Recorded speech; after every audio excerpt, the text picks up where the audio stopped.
Iray amin'ireny mpilatsaka an-tsitrapo ireny ihany koa mbola ndresaka tamina amina Claudia Soussan sy Stéphane Anzafy-Mandimby izay ihany izy moa araka ny nambarany dia efa teto Madagasikara izy 7 taona lasa izay ary dia izao niverina izao indray miasa anivon'ny USAID izy ankehitriny mitantara ny fiainany teo amin'ny hivon'izay fotoana na mpilatsaka an-tsitrapo izay indrindra ary izy moa dia tany tsy faritra tsy minosy tany no niasa.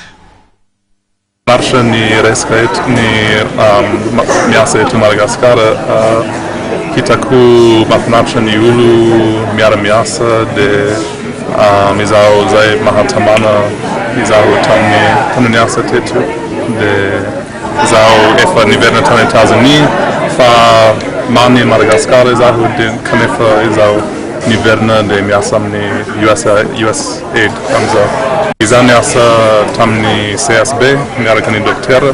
dia nanao fanantanana amin'ny community mikasika amin'ny planning familial mikasika amin'ny ny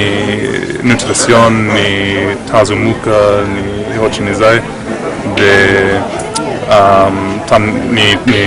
ny toerana niasa tany atsimo Madagasikara akaiky ny district Betroka. Hotra ndraindraiky nanahirana ny mipetraka any ambanivohitra be hotra tsy misy jiro tsy misy rano mandeha dia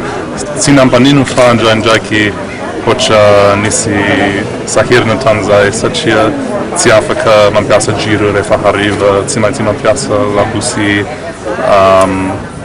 tsy maintsy matsaka rano misiho fa tsy misy hotra fampiantrano ohatr'izay indraindraiky sahirana fa tsy nampanino be loatra tamiko.